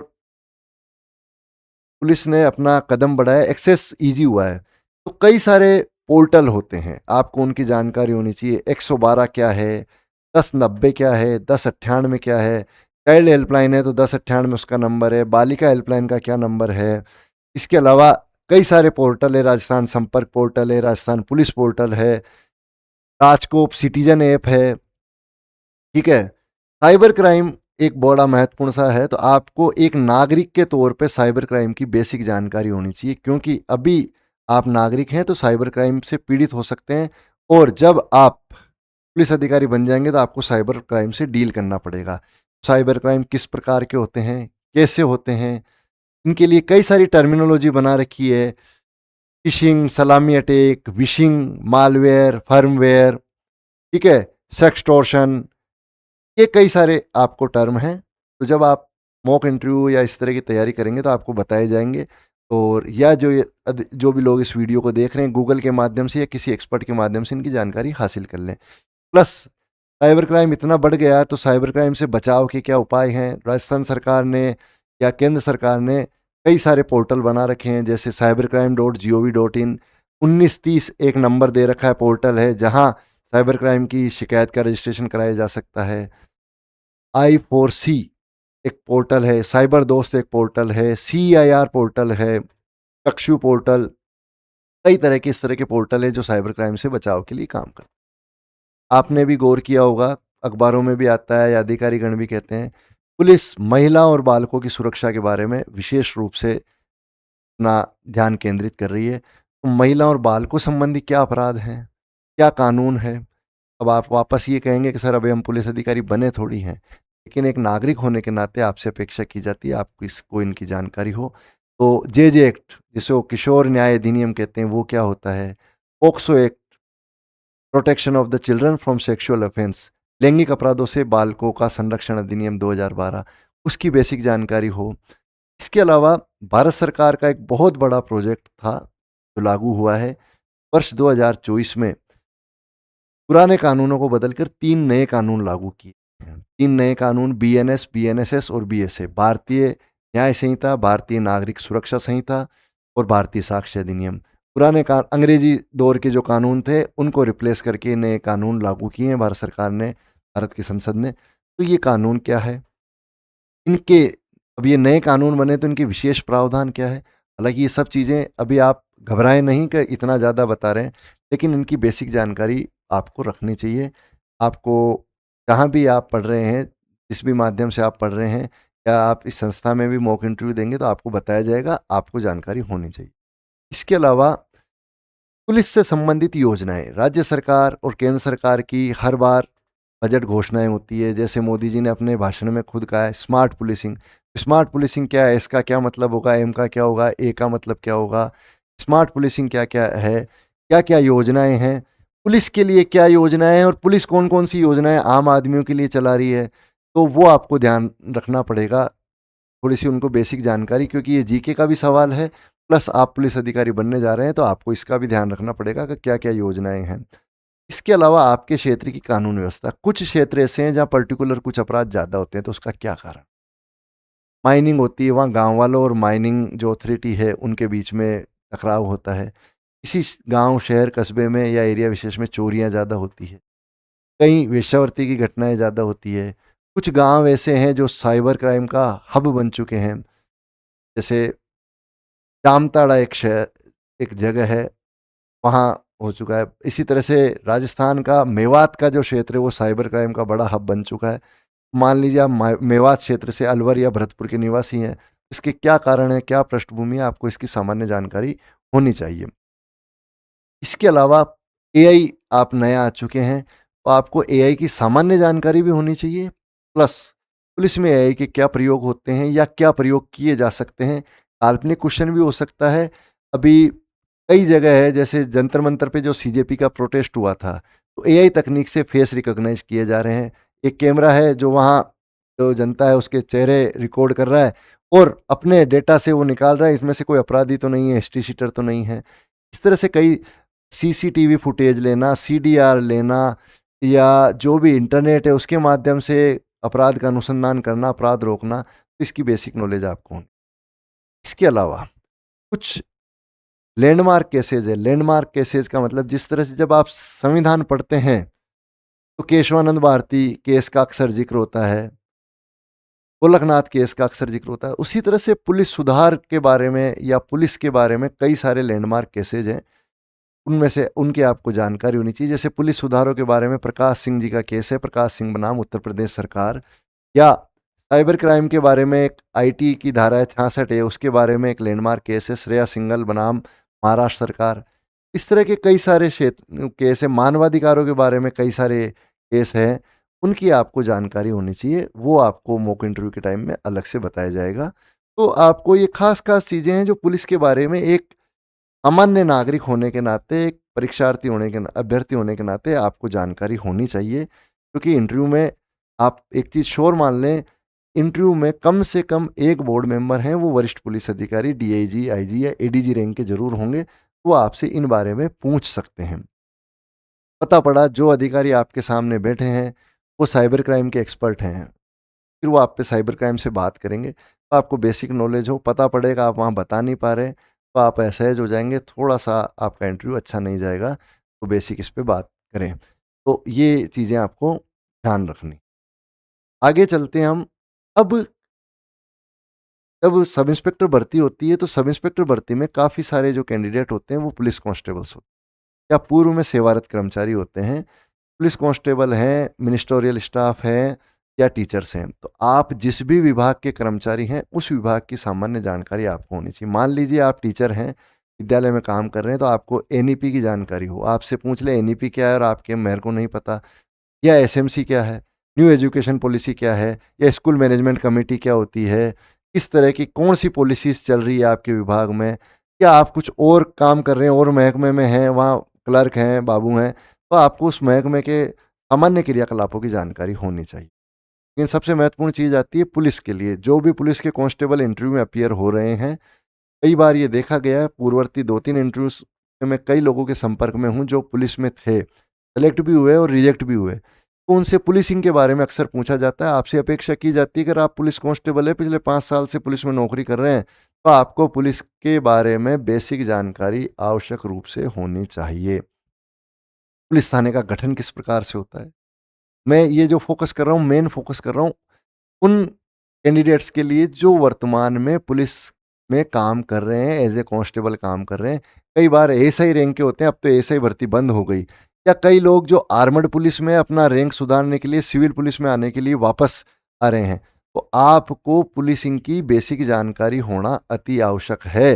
जैसे कि रिकॉर्ड्स कौन-कौन से मेंटेन होते हैं, अपराध पंजिका क्या है, क्राइम रजिस्टर क्या है, एक एफआईआर दर्ज होती है तो उसका इंद्राज कहाँ-कहाँ होता है, उस एफआईआर की कितनी प्रतियाँ होती है, वो प्रतियाँ कहाँ-कहाँ जाती है, चार्जशीट क्या होती है, चार्जशीट की धाराएँ क्या है, 193 क्या है, 173 आर 299 क्या है, इस तरह की जानकारी। थाने की कार्यप्रणाली क्या है, आपसे बेसिक सा सवाल पूछ लिया कि आप थाने के कांस्टेबल हैं तो बताइए। कैरेक्टर वेरिफिकेशन होता है, कौन-कौन सा रिकॉर्ड देखेंगे, अगर आप पढ़ के गए हैं तो बता पाएँगे, नहीं बता पाएँगे। प्रैक्टिकल सा एस्पेक्ट बता रहा हूँ आपको। जो लोग सब इंस्पेक्टर की तैयारी करते हैं, ज़्यादातर वो लोग थाने पे ड्यूटी नहीं करते हैं, क्योंकि थाने पे वक्त कम मिलता है, तो वो 2-4-6 महीने के लिए नॉन फील्ड या लीव ले लेते हैं, किसी भी प्रकार से थाने से कट हो जाते हैं। अब आपसे पूछा जाए कि आप कांस्टेबल हैं, बताइए पासपोर्ट वेरिफिकेशन की क्या प्रक्रिया है, कौन कौन से डॉक्यूमेंट देखे जाते हैं, या कैरेक्टर वेरिफिकेशन की क्या प्रक्रिया है, आप बताइए। आप बताइएगा, एक आत्महत्या का मामला है, उसमें किस प्रकार का केस दर्ज किया जाएगा, उसका क्या रिकॉर्ड रखा जाएगा, सम्मन क्या होता है, वारंट क्या होता है। देखिए, जो नॉन पुलिस कैंडिडेट हैं, जो पुलिस सेवा में नहीं है, इन भारी भरकम शब्दों को सुनकर परेशान ना हो। सामान्य जानकारी आपको भी दे दी जाएगी, लेकिन जो लोग पुलिस में सेवारत हैं एज ए कांस्टेबल या किसी भी रैंक पे, वो इन चीज़ों को अनिवार्य रूप से देख लें, इनके बारे में स्टडी कर लें, क्योंकि आप 100% मानिए आपसे ये सारे सवाल पूछे जाएंगे। मानवाधिकारों के बारे में आपसे पूछा जाएगा, दोनों कैंडिडेट से पूछा जाएगा, लेकिन पुलिस से हिरासत में मारपीट के क्या प्रावधान है, क्या होती है, नहीं होती है, क्या नियम है, हथकड़ी लगाने के क्या नियम है, नए कानून आए तो चलो उस कैंडिडेट को तो बेसिक जानकारी, लेकिन आपसे पूछा जाएगा कि आप तो थाने में काम कर रहे हो, नए कानून आने के बाद पुलिसिंग में क्या सुधार हुआ या क्या बदलाव हुआ, इसका क्या इम्पैक्ट है, नए कानूनों में महिलाओं के बारे में विशेष क्या प्रावधान है, बच्चों के बारे में क्या प्रावधान है। तो इस तरह की बात आपसे पूछी जाएगी। महिला सुरक्षा पे आप फोकस करें।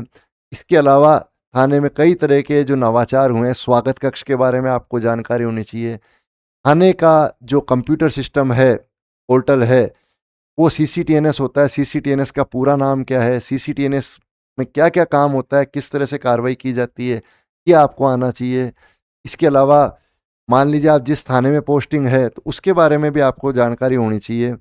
इसके अलावा कई सारी चीज़ें कि गिरफ्तार करने की क्या नई प्रक्रिया है, गिरफ्तार व्यक्ति के क्या अधिकार हैं, गिरफ्तार करने वाले पुलिस अधिकारी के कर्तव्य बताइए, बिना वारंट के पुलिस कब गिरफ्तार कर सकती है, जमानती अपराध क्या होते हैं, अजमानती अपराध क्या होते हैं, संज्ञेय अपराध क्या है, असंज्ञेय अपराध क्या है। देखिए, इसके अलावा लॉ एंड ऑर्डर की कंडीशन है, आपने कहाँ-कहाँ काम किया है, तो आपसे ये पूछा जाएगा पेलेट गन क्या होती है, गैस गन क्या है, तेल क्या होते हैं, ग्रेनेड क्या होते हैं, इन सब चीज़ों का आपको सामान्य जानकारी होनी चाहिए। हथियारों के बारे में जानकारी, अच्छा अगर एसएलआर है आपके थाने में, पूरा नाम बताइए, एसएलआर में कौन-सा राउंड डलता है, ये सब चीज़ें आपसे पूछी जा सकती है। वीआईपी सिक्योरिटी, मान लीजिए आपके थाने में सीएम साहब का विज़िट है, तो क्या-क्या इंतज़ामात किए जाते हैं, चुनाव के दौरान क्या, तो जो-जो भी पुलिस कैंडिडेट हैं, तो आपको पुलिसिंग के संबंधित अच्छी जानकारी होनी चाहिए। मैं ये तो नहीं कहूँगा पूरी जानकारी, क्योंकि आप कांस्टेबल हैं, लेकिन उतनी जानकारी नहीं होनी चाहिए कि शैलो जानकारी है, वरना आपको माना जाएगा कि आप थाने में ढंग से काम नहीं करते, इसलिए आपकी जानकारी नहीं है। अब ये सवाल है, इसके अलावा हर इंटरव्यू में करंट जो भी सिनेरियो चल रहा है उसके सवाल पूछे जाएंगे। तो जिस समय आपका इंटरव्यू हो रहा है उस टाइम में जो करंट घटनाक्रम है, कुछ वार्षिक लेवल के होते हैं, कुछ तत्कालिक होते हैं। मान लीजिए उसी दिन पर्टिकुलर कोई घटनाक्रम हुआ, उसके बारे में लोग पूछ सकते हैं। उसी दौरान कोई यात्रा हुई, कोई खेल इवेंट हुआ, में कुछ अलग है जिसके बारे में पूछा जाए, वो आपसे पूछा जाएगा। बाकी सामान्य मुद्दे हैं, ईरान अमेरिका का युद्ध हुआ, इजराइल का युद्ध हुआ, ये है।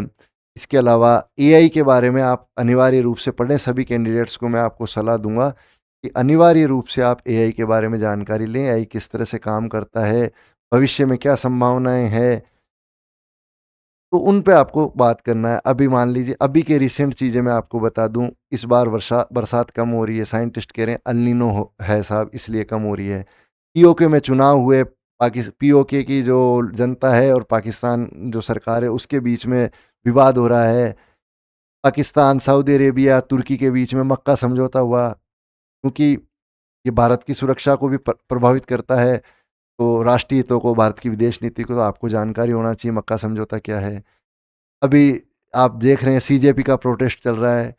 प्रोटेस्ट क्या है, किस बिंदु पे है, आपकी सहमति असहमति दोनों चीज़ों को पूछा जा सकता है। जेन जी क्या है, जेन अल्फा क्या है। हो सकता है आप में से ज़्यादातर लोग जेन जी हैं, लेकिन कुछ मिलेनियल्स भी हो, तो मिलेनियल्स किसे कहते हैं।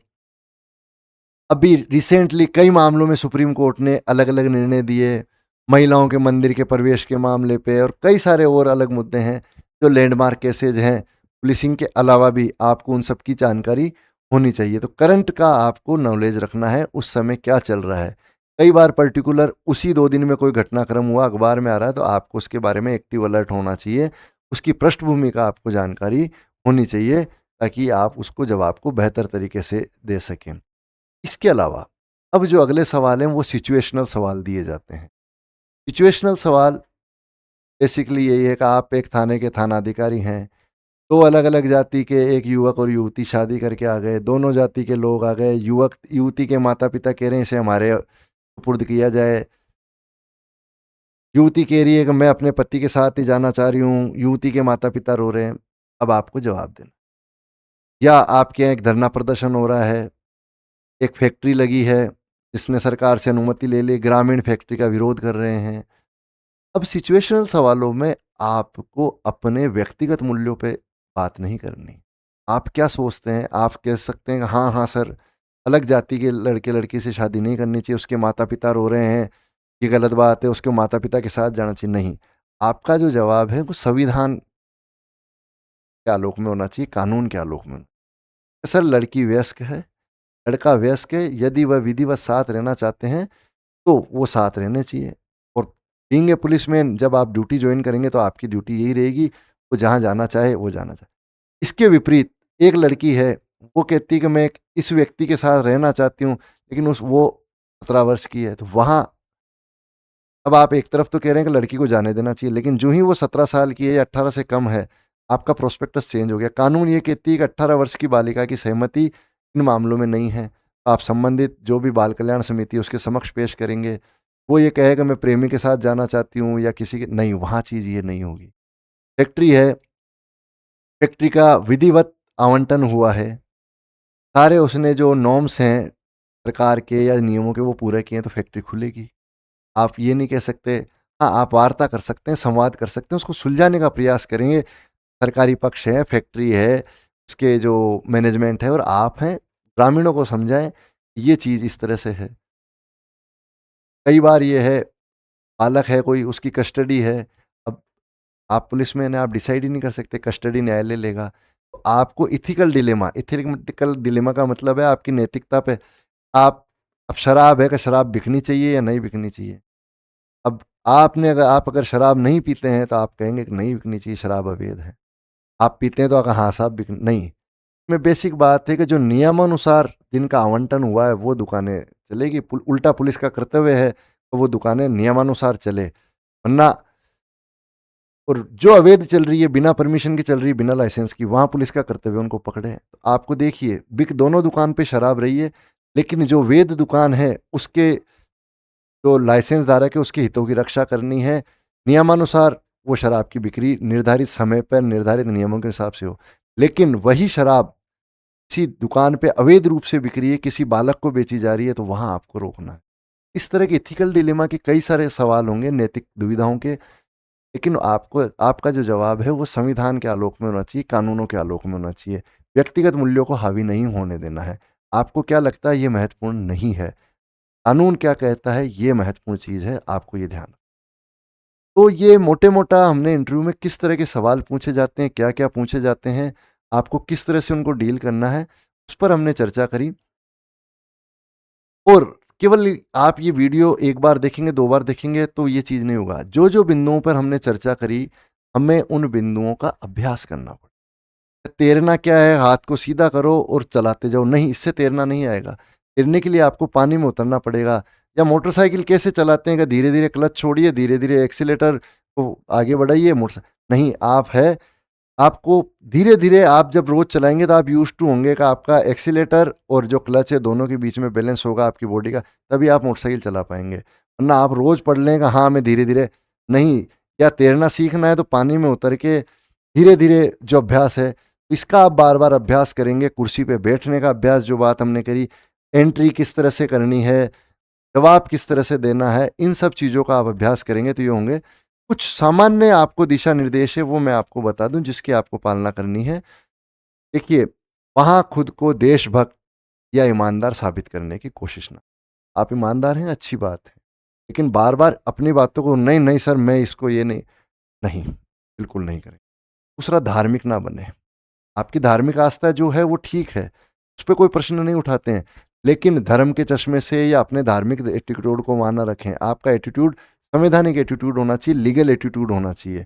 आपका धार्मिक एटीट्यूड मायने नहीं रखता, आप किस धर्म के हैं, क्या है, आपकी धार्मिक आस्था क्या है, कानूनी आस्था क्या है, वो महत्वपूर्ण है।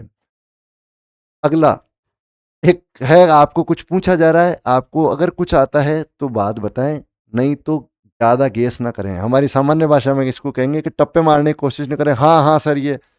अगर आपको थोड़ी-सी जानकारी, मान लीजिए कोई प्रश्न बिल्कुल आउट ऑफ बॉक्स है, आप नहीं जानते तो बिल्कुल बड़ी विनम्रता से माफ़ी माँग लें, सर मुझे इसके बारे में जानकारी मैंने नहीं सुना। ज़रूरी नहीं है आपने उसमें सुना हो, कई सारे बिंदु ऐसे हैं। अगर आपको जवाब नहीं आता है तो विनम्रता से मना करें। सर मुझे नहीं आता। नहीं सर माफ़ी चाहता हूँ इसके बारे में मुझे जानकारी नहीं है या मैं श्योर नहीं हूँ। थोड़ा बहुत जानकारी, एक जवाबों में लगभग-लगभग का नहीं करें। आप कितने भाई-बहन हैं? कि साहब लगभग 3-4 मान लो, नहीं, या तो 3 हैं या 4 हैं। उसी तरह से कोई आपसे पूछा जा रहा है तो लगभग ना कहें। लगभग एक चीज़ नहीं है। महत्वपूर्ण चीज़ ये है कि जब भी बोर्ड आपसे कुछ पूछ रहा है, तो आप उस पे जो आपको सवाल पूछ रहा है उसकी आँखों से आँखें मिलाएँ, आई कॉन्टैक्ट करके उसकी बात को ध्यान से ध्यान से सुनेंगे तभी आप उसको समझ पाएँगे, और पूरी सुनें। आपको सवाल पूछा और आपको अरे मज़ा आ गया कि यार ये तो अपन को पूरा तैयार करा हुआ है, बीच में नहीं रोकना। वो क्या पूछना चाह रहा है उसकी पूरी बात पूरी होने दें, बीच में इंटरप्ट ना करें। जब बोर्ड मेंबर या अध्यक्ष महोदय का सवाल पूरा हो जाता है, फिर आप अपना जवाब, ये एक महत्वपूर्ण चीज़ है। किसी भी सूरत में इंटरप्ट ना करें, ये बदतमीज़ी है, अशिष्टता है, नेगेटिव इम्पैक्ट जाता है। दूसरी चीज़, टू द पॉइंट बात करें। 15-20 मिनट, 30 मिनट का समय आपकी किस्से कहानियाँ नहीं, हाँ सर एक बार ऐसा हुआ, वैसा हुआ, नहीं। जो आपसे बात पूछी गई है, वो समराइज़ करके प्रिसाइज़ तरीके से बात करें। वहाँ कहानी किस्से नहीं सुनाने हैं। अपना गुणगान नहीं करना कि सर मैंने भी ये किया था, वो किया था। अच्छी बात है, आप पेड़ लगाते हो, बहुत बढ़िया बात है। आप रक्तदान करते हो, बढ़िया बात है। अगर ऐसी स्थिति आई बात करने की, हाँ सर मैं भी फ्रीक्वेंट जब भी मौका मिलता है रक्तदान कर।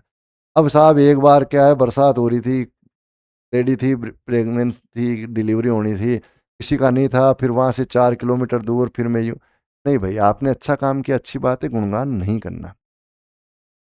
दूसरा, आपकी आर्थिक पारिवारिक स्थिति क्या है? वो एक व्यक्तिगत विषय है। वहाँ अपनी गरीबी का गुणगान बखान ना करें, भावुक ना हों। तो बहुत गरीबी हमारे पिताजी ने यूँ किया। हिंदुस्तान की 80 करोड़ आबादी गरीब ही है, वही समस्याएँ, वही संकट सबके सामने हैं। आप यहाँ तक पहुँचे, अचीव किया, बहुत अच्छी बात है, लेकिन अपनी गरीबी का बेवजह गुणगान ना करें, भावुक ना बनें। अगली महत्वपूर्ण चीज़ ये है, सदस्यों से आपको बहस नहीं करनी है, आर्गुमेंट ना करें। संभव है आप आर्गुमेंट जीत जाएँ लेकिन इंटरव्यू हार जाएँ। अपनी बात रख दें, बात खत्म। बहस नहीं करनी है, ये कोई आर्गुमेंट का अड्डा नहीं है, बिना बात का तर्क नहीं है, आप अपनी बात रखें, दैट्स ऑल। आपसे पूछा जाए इसके बारे में अपना तर्क दें या अपने पक्ष में या विपक्ष में, तो वो एक अलग बात है। आपको वहाँ बहस नहीं जीतनी है, कोई गली मोहल्ले या चौराहे किसी चाय की थड़ी की बहस नहीं है कि ये पॉलिटिकल नेता अच्छा है या ये अच्छा नहीं है, या इस धर्म की ये बात है या इस पॉलिसी की ये बात है। अगली महत्वपूर्ण चीज़ है, बिल्कुल अपॉलिटिकल रहें। आप किसी भी राजनीतिक दल की ना तारीफ करें ना निंदा करें। राजनीतिक दल में खास तौर पे करंट पे पूछा जाए तो एक बहुत अच्छा जवाब है, आप उसके पक्ष विपक्ष रखें, लेकिन आप ये रखें कि साहब कोई भी पॉलिसी लागू होती है, उसको लागू होने उसका प्रभाव एक बड़े समय के बाद देखा जाता है। अभी तो ये हो रहा है, लेकिन इसका वास्तविक प्रभाव है, वास्तविक इम्पैक्ट है, वो कुछ सालों बाद ही बताया जाना संभव होगा। ये सारी चीज़ बार बार आपको मैं बता रहा हूँ, बोलने का टोन लहजा बड़ा ही विनम्र हो, तेज ना करें। तो ये महत्वपूर्ण बातें थी जो हमने डिस्कस करी। एक बार इसका क्विक रिवाइंड कर लेते हैं, हमने कहाँ से सुना, कहाँ से शुरू किया। सबसे पहले हमने ये बात बताई कि ये पद इतना महत्वपूर्ण क्यों है और इंटरव्यू क्या है। ये सिर्फ इंटरव्यू नहीं है, सवाल जवाब नहीं है, आपके व्यक्तित्व का आकलन किया जा रहा है, इसलिए इसको पर्सनैलिटी टेस्ट कहते हैं। अब पर्सनैलिटी टेस्ट में आपको अपनी पर्सनैलिटी किस तरह से अच्छी रिप्रेजेंट करनी है, उस पे हमने बात करी। तो सबसे पहला है आपकी ड्रेसिंग और ग्रूमिंग। आपकी ड्रेसिंग प्रॉपर हो, ग्रूमिंग अच्छी हो, क्लीन शेव हो, बाल अच्छे से बने हो, आपकी ड्रेस अच्छी हो, फॉर्मल हो, ये महत्वपूर्ण चीज़ हो गया। फिर है आपका बोलने का, एंट्री का तरीका, का आपको रूम में किस तरह से एंटर होना है, बैठना किस तरह है, हाव भाव भाव भंगिमाएँ किस तरह से होने हैं। आपसे सवाल क्या क्या पूछे जाएंगे। सबसे पहला आपकी शैक्षणिक पृष्ठभूमि, आपकी व्यक्तिगत पृष्ठभूमि, आपकी हॉबीज़ और आपका जो गृह जिला है, आपका गृह क्षेत्र है, उसके बारे में। फिर आपसे कुछ चीज़ें पुलिस के बारे में पूछी जाएगी, पुलिस संगठन के बारे में पूछी जाएगी। अगली जो चीज़ है, अगर आप पुलिस कांस्टेबल हैं, तो आपसे पुलिस के बारे में थोड़ा डीपली पूछा जाएगा, उसको तैयार करना है। या आप किसी दूसरे विभाग में काम कर रहे हैं, किसी बैंक में हैं, किसी शिक्षा संस्थान में हैं, तो आपसे उस बारे में पूछा जाएगा। इसके बाद कुछ करंट सिनेरियो के आपसे क्वेश्चन पूछे जाएँगे। क्रम कुछ भी हो सकता है करंट सिनेरियो के पहला पूछे जाए और पुलिस के बाद में पूछे जाए, लेकिन मोटा-मोटा ये चीज़ है। इसके अलावा करंट सिनेरियो के अलावा आपसे जो है सिचुएशनल क्वेश्चन पूछे जाएँगे। अगर आप इस परिस्थिति में हैं तो क्या करेंगे? एथिकल डिलेमा वाले, नैतिक दुविधा जिनको कहते हैं, उनके बारे में। तो वहाँ आपको ये है कि संविधान सर्वोपरि है, हर चीज़ संविधान के अकॉर्डिंग होगी। संविधान के जो मूल अधिकार हैं लोगों को दिए हुए हैं, उनका कहीं हनन नहीं हो सकते हैं। तत्कालिक जो भी घटनाक्रम चल रहा होगा, कहीं न कहीं कोई धरना, प्रदर्शन, कोई राजनीतिक विरोध, उसके बारे में आप जानकारी रखें। वहाँ एथिकल डिलेमा क्रिएट करेंगे वो आपके लिए, तो आपको उसका जवाब देना है। कुछ जनरल बातें हमने डिस्कस करी, उनके बारे में हमको बहस नहीं करनी है, झूठ नहीं बोलना है, गेस ज़्यादा नहीं करना, टप्पे नहीं मारने, टू द पॉइंट रहना है। तो साथियों, मैं अपेक्षा करता हूँ आज जो हमने बात करी, उससे आपको काफ़ी सारी इनसाइट मिलेगी। मैंने आपको अभी तक ये बताया है कि आपको क्या करना है। अब जो चीज़ आपको करना है, जो पढ़ना है, आपको उस पे मेहनत करनी है, प्रैक्टिस करनी है। ख़ास तौर पे बार-बार कह रहा हूँ, किताबें आप पढ़ लेंगे, प्रश्न आप तैयार कर लेंगे, लेकिन अपना प्रेज़ेंटेशन अच्छा करें, अपने चलने का तरीका, अपने बैठने का तरीका, अपने बोलने का तरीका, अपना उच्चारण, अपनी वर्तनी, इनकी जो शुद्धता है, उस पे ध्यान दें। तो आज की क्लास को यहीं समाप्ति की ओर ले जाते हैं। आप सबको बहुत-बहुत शुभकामनाएँ। आपका दिन शुभ हो। जय हिंद, जय भारत।